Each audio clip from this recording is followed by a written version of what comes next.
एका मोठ्या समुदायाला संबोधित केले. संघाची 100 वर्ष होणं ही आनंदाची गोष्ट आहे. ऐतिहासिक असेल, प्रेरणादायी असेल, पण आमच्यासाठी ही सदैव आनंदाची गोष्ट राहिली की संघासारखी एक संस्था सामाजिक सांस्कृतिक क्षेत्रामध्ये हिंदू संस्कृतीच्या रक्षणासाठी काम करते. पण तो संघाच नाही.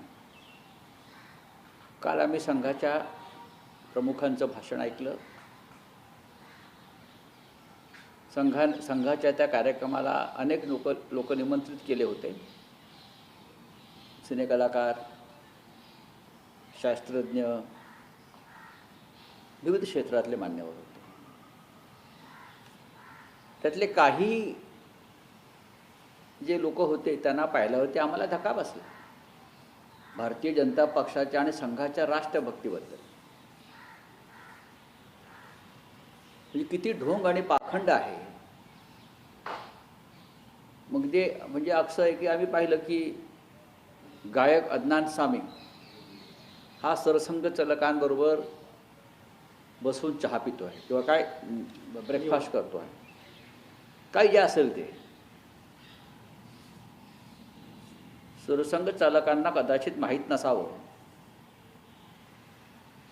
किंवा ज्यांनी हा कार्यक्रम आयोजित केला आणि निमंत्रणं दिली त्यांनाही माहीत नसावं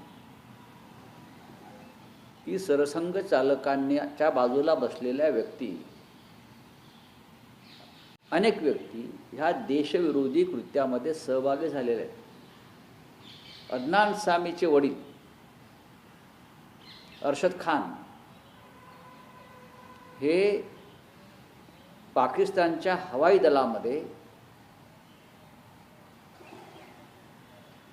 पाकिस्तानच्या हवाई दलामध्ये होते. त्यांच्या एअरफोर्समध्ये होते आणि 1965च्या युद्धामध्ये भारत पाक युद्धामध्ये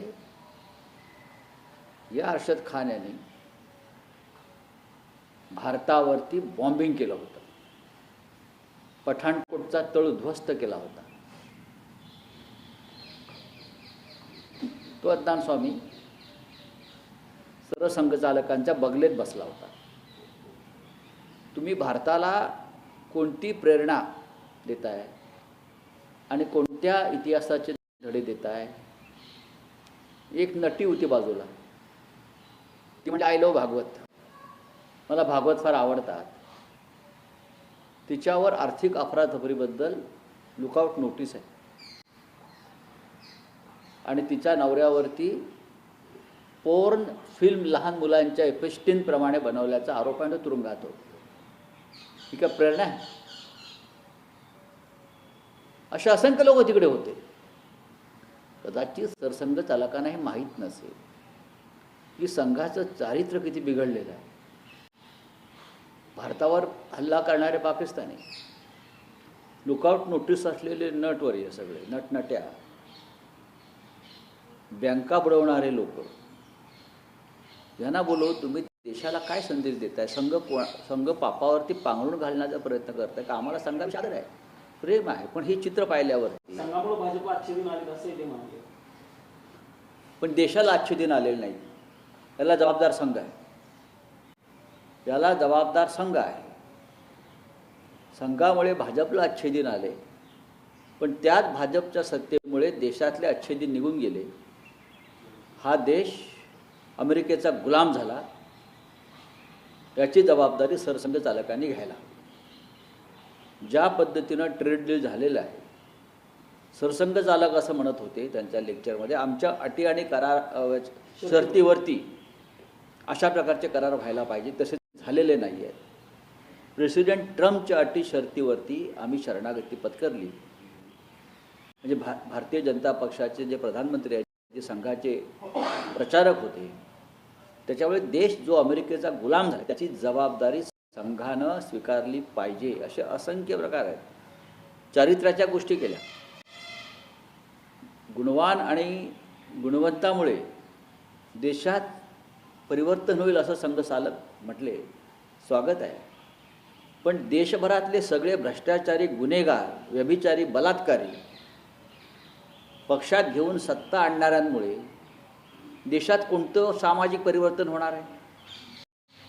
याविषयी जर सरसंघचालकांनी जर आम्हाला मार्गदर्शन केलं असतं या देशाला, तर आम्ही त्यांच्या ऋणात राहिलो असतो. सावरकरांच्या भारतरत्नाबद्दलही बोलले की भारतरत्नाचा सन्मान वाढेल जर सावरकरांना तो दिला तर. मग का देत नाहीत? त्यांचं सरकार आहे. तुमची तर मागणी आहे अनेक वर्षांपासून. नाही, मग संघाचे स्वयंसेवक ज्या सरकारमध्ये आहेत आणि ज्या सरकारसाठी, जे सरकार सत्तेवर आणण्यासाठी लाखो स्वयंसेवकांनी जीवाचं रान केलेलं आहे, ते सरकार वीर सावरकरांना भारतरत्न का देत नाही? हा सवाल लेक्चरमध्ये विचारण्यापेक्षा त्यांनी प्रधानमंत्री मोदी आणि अमित शहाना थेट विचारायला हवा. मागच्या काही वर्षांपासून सरकार आहे, मग हा का विचारला जात नसावा? काय आहे, भाजप आणि संघ एकाच नाण्याच्या दोन बाजू आहेत. सध्या आम्ही जो संघ पाहिलेला आहे तो बाळासाहेब देवरसांचा, म्हणजे आम्हाला जेव्हा कळायला लागलं तेव्हा, आणि रज्जू भैयांचा हा संघ आम्ही पाहिला. आम्ही त्यांच्या पायांना चरणस्पर्श करण्याचं भाग्य आम्हाला लाभलेलं आहे. या दोन्ही सरसंघचालकांच्या, सुदर्शन यांनाही आम्ही भेटलेलो आहोत, ते मातोश्रीवरसुद्धा आलेले आहेत. बाळासाहेब देवरसांना भेटण्यासाठी बाळासाहेब ठाकरेंबरोबर आम्ही अनेकदा गेलेलो आहोत मुंबईत. त्याच्यामुळे आम्ही जो संघ पाहिला, अनुभवला, तो आज दिसत नाही. हे कालच्या त्यांच्या संबोधनाच्या वेळेला जे लोक होते त्यांच्या आसपास, पाकिस्तानचे लुकआउट नोटीसवाले, जावेद अख्तरना बोलवल्याचं मला दिसत नाही. ते सुद्धा फार मोठे सामाजिक विचारवंत आहेत.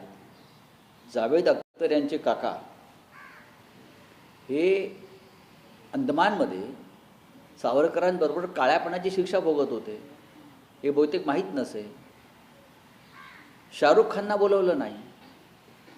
शाहरुख खानचे आजोबा बरं का, लेफ्टनंट जनरल शाहनवाज मला वाटतं त्यांचं नाव, हे नेताजी सुभाषचंद्र बोस यांच्या आझाद हिंद सैन्याचे सेनापती होते. हे सगळे राष्ट्रद्रोही आहेत त्यांच्या दृष्टीनं. पण अदनान सामी वगैरे जे लोक आहेत, व ज्या नटनट्या ज्यांचं लुकआउट नोटीस आहे फ्रॉड आणि पॉर्न फिल्म्स बनवल्याबद्दल, हे संघ परिवाराच्या दृष्टीनं नवीन राष्ट्रभक्त आणि राष्ट्रवादी आहे. राऊत सर, तुम्ही आता ट्रेड डीलचा उल्लेख केला बोलताना, ट्विटही तुम्ही काही वेळापूर्वी त्या अनुषंगाने केलेला आहे. पियुष गोयलांनी काल पत्रकार परिषद घेऊन स्पष्ट केलेलं आहे की शेतकऱ्यांना कुठलाही तोटा होणार नाहीये. ते खोटं बोलत आहेत. तुमच्याकडनं म्हणजे विरोधी पक्षाकडनं चुकीची माहिती. ते पियुष गोयल हे व्यापारी आहेत. ते व्यापारी आहेत आणि व्यापाऱ्यांवरती विश्वास ठेवता येत नाही. राऊत साहेब, दोन्ही राष्ट्रवादी एकत्र येण्याची मागच्या काही काळापासून चर्चा, तुम्ही म्हणाले होते की माझ्या कानावरती एकत्र येण्याची माहिती आलेली होती. सयाजी शिंदे जे अजित पवार यांच्या पक्षाचे नेते झालेले आहेत, काही दिवसापूर्वी त्यांनी प्रवेश केलाय, त्यांनी म्हटलं की माझ्या समोरही एकदा अशा पद्धतीची चर्चा. तो विषय नहीं. हाँ बहुत ठीक है. महाराष्ट्र बोलो हिंदी में क्या है, बोलिए. देखिए, कल परसों मुंबई में राष्ट्रीय स्वयंसेवक संघ को 100 साल जो हो गए, शताब्दी वर्ष है, उनके बारे में एक अच्छा कार्यक्रम हुआ नेहरू सेंटर में. और सरसंघ चालक मोहनराव भागवत जी ने समाज के बड़े तबके को, विविध क्षेत्र के मान्यवर आए थे, उनको संबोधित किया है. उसके बाद जो फोटो हमने देखे, हमने भी उनका भाषण सुना. सरसंघ चालक है, भाषण सुनना चाहिए, उनके विचार क्या है. लेकिन उनके बाद जो हमने पब्लिक जो सामने बैठे थे, जो मंच पर बैठे थे, सलमान खान को बुलाया मंच पर. सलमान खान कब से संघ स्वयंसेवक बन गया. मोदी आने के बाद लोग डर के मारे संघ स्वयंसेवक बनने जा रहे हैं. झंझट नहीं चाहिए बाबा, पंगा मत चाहिए, चलो जाओ, बुलाया है जाइए. तो मैं पूछना चाहता हूँ आरएसएस के हमारे नेताओं से कि क्या सलमान खान को तो अपने मंच पर बुलाया, क्या और भी मुस्लिम समुदाय को संघ के दरवाजे खुले हो गए हैं? उसकी स्पष्टता होनी चाहिए. ये पहली बात है. दूसरी बात है कि उनके आसपास जो फोटो हमने देखे, जो लोग बैठे थे, उसमें एक अदनान सामी थे. वहाँ से भागकर, पाकिस्तान से भागकर वो हिंदुस्तान में आए. उसके पिताजी एयरफोर्स में थे पाकिस्तान के. और 1965 के भारत पाकिस्तान युद्ध में अदनान सामी के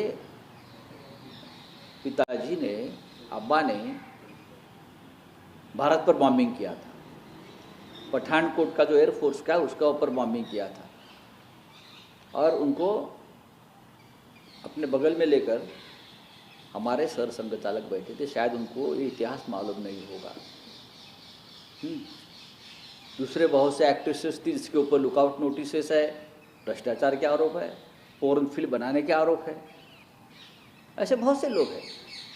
मैं शाहरुख खान को ढूंढ रहा था, मुझे शाहरुख खान नहीं दिखे, क्योंकि संघ और भाजपा के लिए शाहरुख खान राष्ट्रभक्त नहीं है, इसलिए उनको नहीं बुलाया। राष्ट्रभक्ति क्यों नहीं है? उनके ग्रैंडफादर लगता है लेफ्टिनेंट जनरल शाहनवाज खान, वो आज़ाद हिंद फौज के सेनापति रहे, तो उनका परिवार राष्ट्रभक्त है, देश के लिए कुर्बानी दी है।